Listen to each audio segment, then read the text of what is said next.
Good morning students. Shri Ram Narayan Pandey intermediate college Pustar में आपका स्वागत है।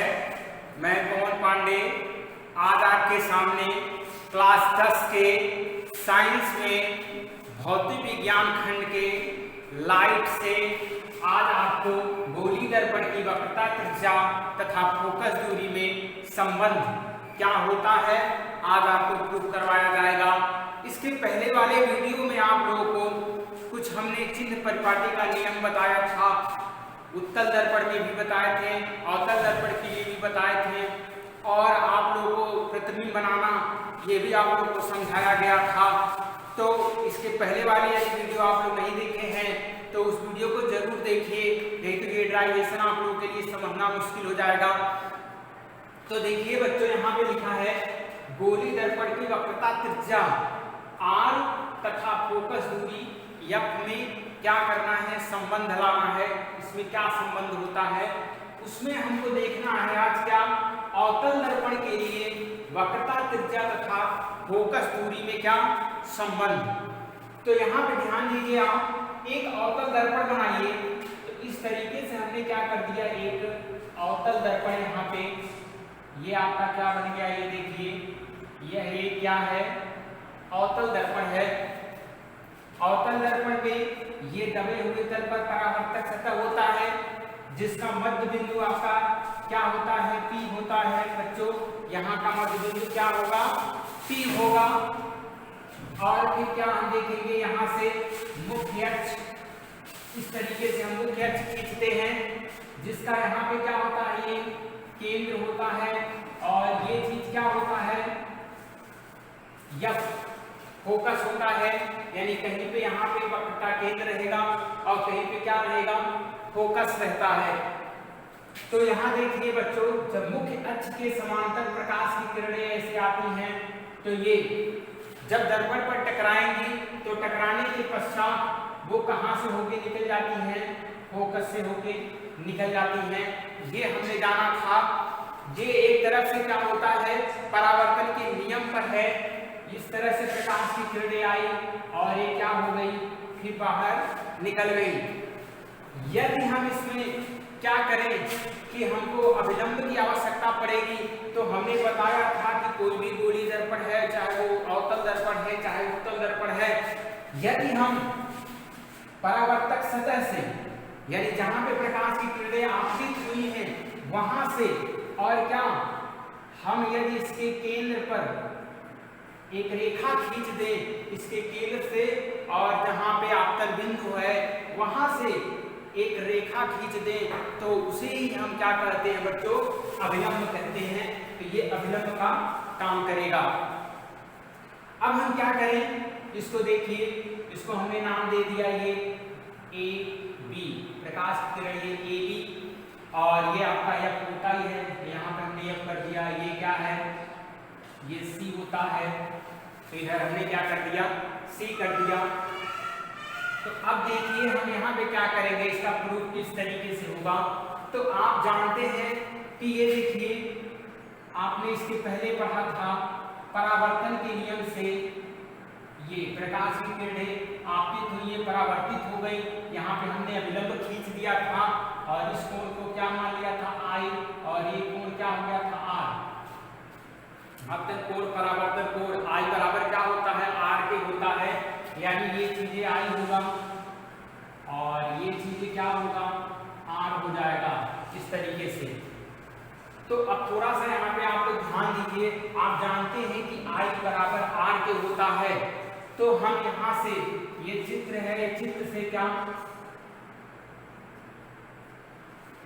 इससे हम क्या कर सकते हैं बच्चों, देखिए कि पहले हम पूरे चित्र को जैसे जैसे आप लोगों को बताए हैं वैसे वैसे इसको क्या कर लीजिए, लिख लीजिए।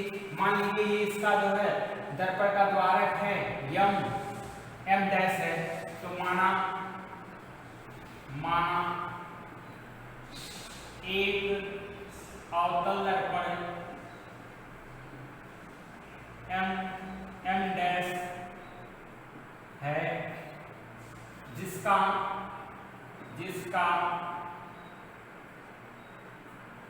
मध्य बिंदु P P है, ये हो गया, तथा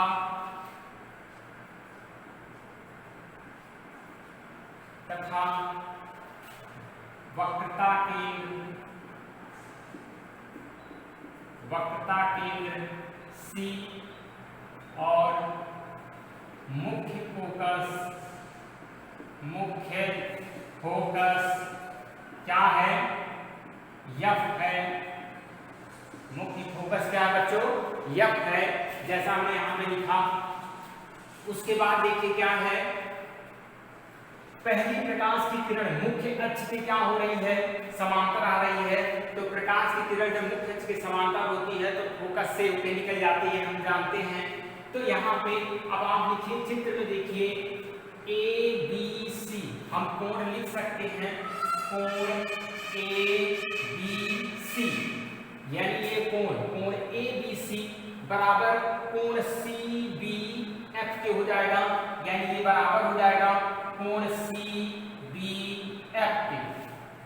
यहाँ पे देखिए कोण ABC, कोण CBF, हमने इसको क्यों बराबर किया है, क्योंकि आप जानते हैं किस नियम से, परावर्तन के नियम से, परावर्तन के नियम से।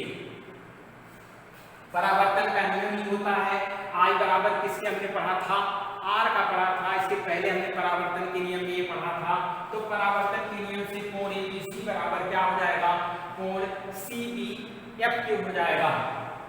अब आप यहाँ से थोड़ा सा ध्यान दीजिए बच्चों, तो यहाँ देखिए कोण ABC, यानी यदि कोई दो रेखाएं हैं, इनको एक तिरछी रेखा ऐसे काट रही है, तो हम ये वाला कोण इस कोण के क्या कर देते हैं, बराबर कर देते हैं। ये वाला कोण इस कोण के क्या हो जाता है बच्चों, बराबर हो जाता है।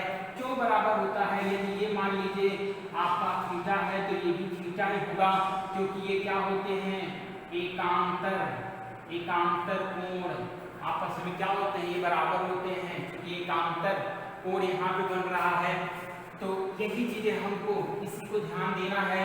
देखिए जैसे ये दो रेखा है, वैसे एक रेखा ये है आपका और एक ये भी है। ये क्या है, ये एक रेखा जो मुख्य अक्ष है, और एक क्या है जो मुख्य अक्ष के समांतर है, उसको कौन सी रेखा काट रही है, BC रेखा काट रही है। यानी ये चीजें हमने जो माना यहाँ पे P और यहाँ पे कोई हमने Q मान लीजिए, यहाँ पे कोई Q मान लीजिए, मुख्य अक्ष है, और इसको यहाँ पे हमने क्या मान लिया, A B मान लिया। इसको कौन काट रहा है, एक C काट रहा है, ये क्या काट रहा है, B काट रहा है, इस तरीके से। तो ये बताइए ये कोण बराबर इस कोण के होगा, यानी ये जो I है ये भी I ही होगा। तो हम इससे क्या लिख सकते हैं, कोण, कौन से कोण को हमको बराबर करना है बच्चों, देखो यहाँ पे कोण ABC, यानी लिख सकते हैं कोण ABC, हमने ये कर दिया कोण ABC। अब फिर बराबर हम इसे क्या लिख सकते हैं, कोण BCF की, बराबर कोण BCF, यानी ये कोण और ये कोण क्या हो गए, बराबर हो गए। तो जब ये कोण इस कोण के बराबर हो गया, तो अब हम इसे क्या करेंगे, ये किस नियम के बराबर हुआ है उस नियम को हम यहाँ पे लिख देंगे, क्योंकि हमने यहाँ पे ये समझा था ये दोनों आपस में क्या है, एकांतर कोण होते हैं। तो हम यहाँ पे लिख दे रहे हैं किस नियम से, एकांतर कोण आपस में क्या होते हैं, बराबर, एकांतर के नियम से, एकांतर कोण के नियम से। आप ये भी कर सकते हैं एकांतर कोण के नियम से। ABC फिर BCF, ये बराबर हो गया। अब बच्चों ध्यान दीजिए, इसको हमने इसको समीकरण मान लीजिए 1 है, और ये समीकरण क्या है, 2 है।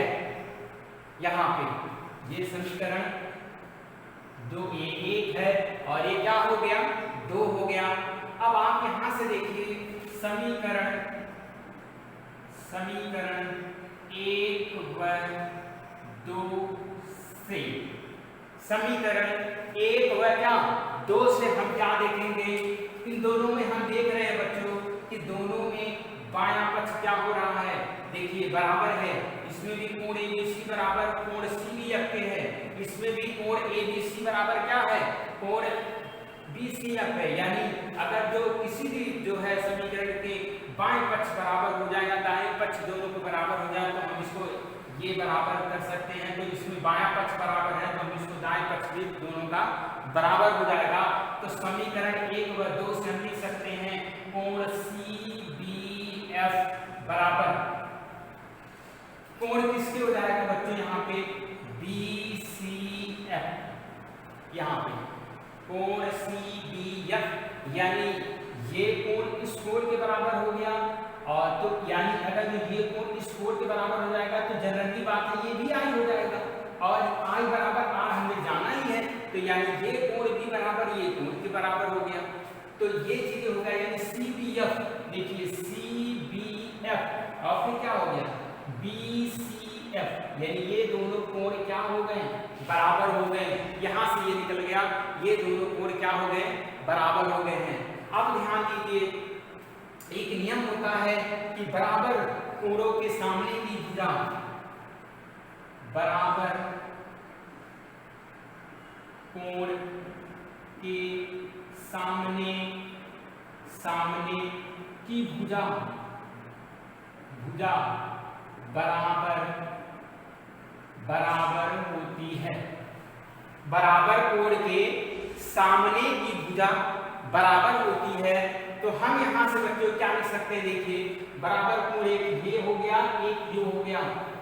यहां से इसके सामने की भुजा क्या है, कोण C के सामने की भुजा BF यहाँ पे है, तो हम लिख सकते हैं BF बराबर इसके सामने की भुजा क्या है, CF है, तो BF बराबर क्या हो जाएगा, CF के हो जाएगा।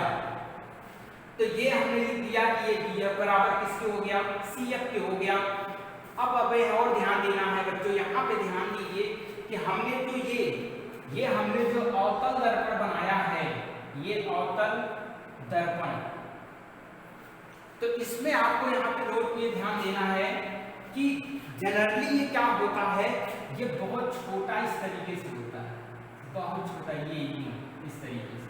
तो यहाँ पे P हो जाएगा, और इससे भी छोटा यहाँ पे होता है, तो P हो गया, और ये यहाँ पे B हो गया, इतना छोटा होता है, ऐसे समांतर जाएगा।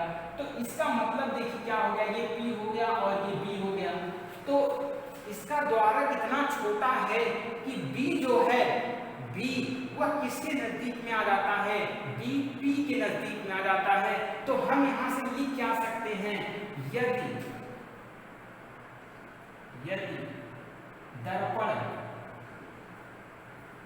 यदि दर्पण का द्वारक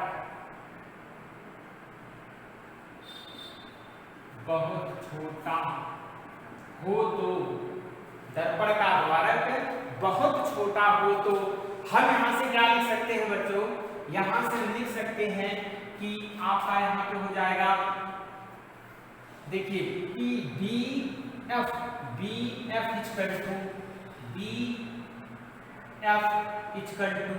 PF के हो जाएगा।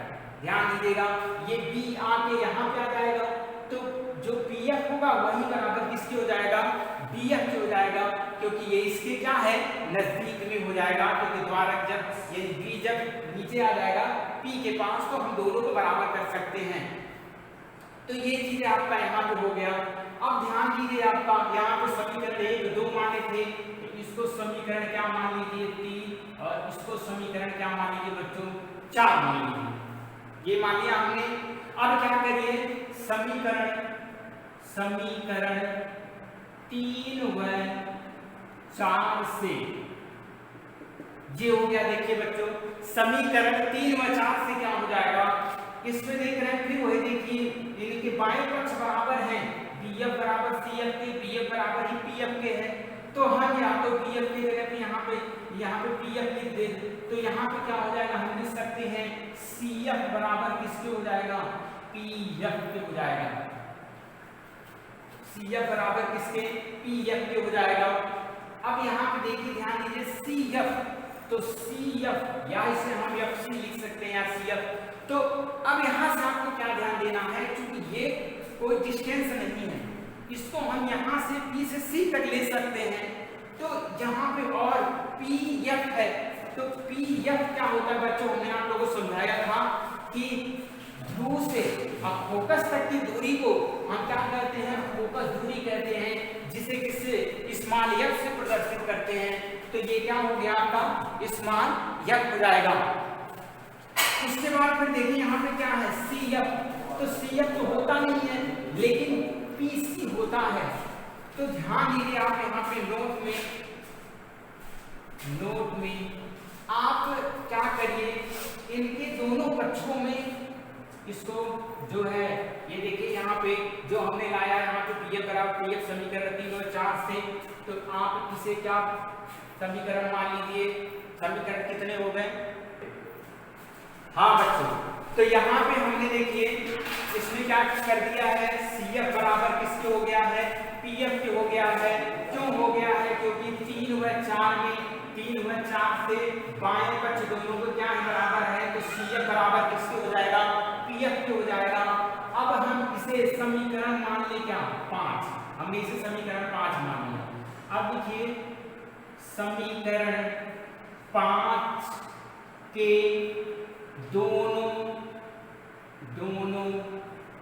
पक्षों में PF जोड़ने पर, समीकरण के दोनों पक्षों में क्या कर दीजिए, PF जोड़ दीजिए। तो आप यहाँ पे देखिए क्या हो जाएगा, ये PF और प्लस CF बराबर PF और प्लस क्या हो जाएगा PF हो जाएगा, ये चीज हो गया। तो यहाँ पे PF प्लस CF बराबर PF प्लस PF, दोनों पक्षों में हमने क्या कर दिया, PF को जोड़ दिया है। तो अब आप यहाँ से लिख सकते हैं, क्योंकि ध्यान दीजिए हमने क्यों जोड़ा है, क्योंकि जब आप इसको पढ़िएगा, अब पढ़ने के पहले ही आपका सूत्र ये होता है क्या, गोली दर्पण का सूत्र आपको जो निगमन करना था वो निगमन क्या करना है ये ध्यान देना है। यानी जो F बराबर क्या आपका आता है R/2 आता है, F बराबर जो सूत्र है फोकस दूरी वक्रता त्रिज्या की आदि, यही आपको प्रूव करना है। तो R आना चाहिए यहाँ पे, और R हम यहाँ से यानी P से यानी आपका ध्रुव से और वक्रता केंद्र तक की दूरी को हम इस बार R से ही प्रदर्शित करते हैं, वक्रता त्रिज्या जिसे बोला जाता है। और यहाँ पे केवल CF था, यदि इसमें PF जोड़ देते तो PF धन CF बराबर R के हो जाता, इसीलिए हम इसमें क्या किए हैं, PF को जोड़ दिए हैं। अब ध्यान दीजिए ये बराबर किसके हो गया, R के हो गया, ये बराबर R के हो जाएगा, और PF कितना हो गया 2PF, ये हो गया बच्चों। अब PF की वैल्यू फोकस दूरी F होता है, तो यहाँ पे R बराबर 2F, या यहाँ से हम लिख सकते हैं F बराबर क्या R/2, F बराबर क्या हो जाएगा R/2 हो जाएगा। तो ये चीजें आपका क्या हो गया, इसका प्रूफ हो गया। प्रूफ बहुत इंपॉर्टेंट है, प्रूफ भी दे देता है, और इस पे एक सवाल है फिक्स है कि दे देता है अवतल दर्पण चाहे उत्तल दर्पण के लिए बच्चों, तो बहुत ध्यान से आप लोग इसको देखिएगा। तो यहाँ पे हमने इसका जो प्रूफ किया है इसको एक बार और आप लोग देख लीजिए, मैं एक बार इसको और एक नजर में आप लोगों को बता दे रहा हूँ। यहाँ से देखिए प्रश्न में गोली दर्पण की वक्रता त्रिज्या R तथा फोकस दूरी F में हमको संबंध लाना है, और सूत्र होता है F बराबर R/2, इसी को हमको प्रूव करना है। हमको इसके पहले वाले वीडियो में ये जानना पड़ेगा कि ध्रुव है तो एक अवतल दर्पण में ध्रुव होता है और फोकस होता है, वक्रता केंद्र होता है। ध्रुव से फोकस तक की दूरी को फोकस दूरी बोलते हैं, ध्रुव से वक्रता केंद्र तक की दूरी को वक्रता त्रिज्या बोलते हैं। और क्या फिर यहाँ से उसके बाद हम क्या करेंगे, मुख्य अक्ष जानते हैं ये आपका QP है, जो वक्रता केंद्र व ध्रुव को मिलाने वाली रेखा मुख्य अक्ष होता है। ये सब हमने पिछले वाले वीडियो में पढ़ा था। जब मुख्य अक्ष के समांतर प्रकाश की किरणें आती हैं तो फोकस से होके निकल गई, ये भी हमने इसका नाम दे दिया। इस पर हमने एक अभिलंब अगर जो खींचना चाहेंगे तो बिंदु P से हमने क्या C पर एक रेखा खींचा, और यही BC जो है वो क्या हो गया है आप लोग का अभिलंब हो गया है। BC क्या हो गया बच्चों? अभिलंब हो गया है। अब आप यहां से ध्यान दीजिए कि हमने माना एक अवतल दर्पण, जो हमने यहाँ पे लिखा, जो बनाया है वही चीज हमने लिखा है। एक अवतल दर्पण M डैश है जिसका मध्य बिंदु क्या है? जिसका M डैश का मध्य बिंदु P है तथा वक्रता केंद्र C है, यानी वक्रता केंद्र C है मुख्य अक्ष पर, तो मुख्य फोकस F है। ये सब मुख्य अक्ष पर ये चीजें आपका क्या है? डिपेंडेंट है। यहाँ पे आप देखिए, यहाँ से क्या है? देखिए कोण ABC, कोण ABC बराबर कोण CBF के हो जाएगा, क्योंकि परावर्तन के नियम से हम जानते हैं, परावर्तन का नियम होता है क्या? आपतन कोण बराबर परावर्तन कोण के I बराबर क्या हो जाएगा? R के होता है।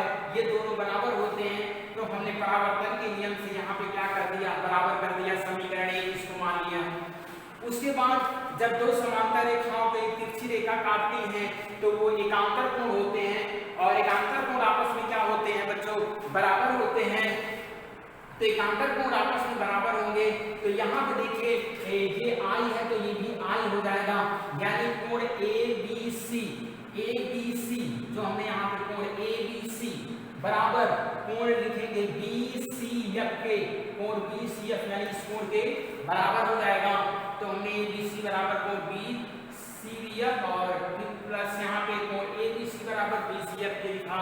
अब समीकरण 1 व 2 के दोनों पक्षों में क्या है? ABC कोण ABC दोनों के बाएं पक्ष बराबर है तो दाहिने पक्ष भी बराबर हो गए, तो यहाँ पे कोण CBF बराबर कोण BCF के हो जाएगा। अब ध्यान दीजिए, अब हम यहाँ पे क्या करेंगे? बराबर ये कोण हो गया तो ये भी कोण यहाँ पे बराबर हो जाएगा। यदि यहाँ पे क्या किया जाए? देखिए बराबर कोण के सामने की भुजा क्या होती है? बराबर होती है। बराबर कोण के सामने की भुजा यहाँ पे क्या हो जाएगी? बराबर हो जाएगी, यानी कोण I बराबर जो होगा वो कोण यहाँ पे जो इसके सामने की भुजा है BF है, यानी ये BF हो जाएगा। कोण R के सामने की भुजा क्या है? CF है, तो यहाँ पे क्या हो गया? ये CF हो जाएगा। तो हमने यहाँ पे क्या कर दिया? देखिए BF बराबर क्या हो जाएगा? CF। यदि दर्पण का द्वारक बहुत छोटा है, क्योंकि ये दर्पण आपको ऐसे बड़ा बनाया गया है, रियलिटी ये है दर्पण का द्वारक बहुत छोटा होता है, तो जो B होगा, जो B है वो P के अत्यंत क्या हो जाएगा? निकट में आ जाएगा। जब B P के अत्यंत निकट में हो जाएगा तो हम यहाँ से लिख सकते हैं क्या? BF इक्वल टू किसके हो जाएगा? PF के हो जाएगा। हमने यहाँ पे लिख दिया। फिर यदि दर्पण यहाँ से हमने फिर क्या किया? देखिए BF बराबर फिर क्या हो गया? PF के हो गया। समीकरण किससे? 3 और 4 से, क्योंकि जब BF बराबर ये BF बराबर CF के हो गया, और पुनः आप लोग का BF बराबर PF के हो जाएगा। तो देखिए यहाँ पे इन दोनों पक्षों में समीकरण 3 व 4 में इसके भी बाएं पक्ष क्या है? बराबर है। तो इस तरीके से CF बराबर किसके हो जाएगा? PF के हो गया, यानी ये CF जो होगा वो बराबर PF के हो गया। तो इसको समीकरण हमने क्या मान लिया? 5। अब फिर समीकरण 5 में दोनों पक्षों में PF जोड़ेंगे, तो क्यों जोड़ा जाएगा? इसका भी कारण है, क्योंकि नहीं तो वक्रता त्रिज्या आएगा ही नहीं। तो दोनों पक्षों में क्या कर दिया जाए? PF जोड़ दिया जाए। तो PF धन CF, PF धन PF क्या हो जाएगा? 2PF, और PF धन CF यानी फोकस दूरी F और धन यहाँ से फिर CF, यानी PF धन CF बराबर क्या होता है? R के होता है, यानी वक्रता त्रिज्या के होता है। R बराबर 2F, तो F बराबर क्या हो जाएगा? R/2 हो जाएगा। इस तरीके से हम क्या अवतल दर्पण के फोकस दूरी तथा वक्रता त्रिज्या में संबंध के आज पढ़े हैं। तो बच्चों यहाँ पे कहीं भी किसी को किसी भी प्रकार का अगर जो दिक्कत हो, नहीं समझ में आया हो, तो कमेंट बॉक्स में जरूर लिखिएगा। आपको जहाँ तक उम्मीद है सब लोगों को समझ में आ गया होगा। तो आप लोग इसको पूरे अच्छे तरीके से इस वीडियो को जो है कुछ करके नोट कर लीजिएगा। नेक्स्ट में जो आपका है, हमने अवतल बताया है, उत्तल भी आप लोग ऐसे ही लगाने का प्रयास करिएगा, प्रूव करने का प्रयास करिएगा। फिलहाल मैं उत्तल दर्पण का भी नेक्स्ट वाले वीडियो में उत्तल दर्पण द्वारा भी हम इसका निगमन करेंगे, फोकस दूरी F तथा वक्रता त्रिज्या में संबंध। तो इस तरीके से आज का वीडियो बस इतना ही। अगले नेक्स्ट डे हम फिर आएंगे उत्तल दर्पण द्वारा फोकस दूरी तथा वक्रता त्रिज्या के संबंध में। तब के लिए धन्यवाद।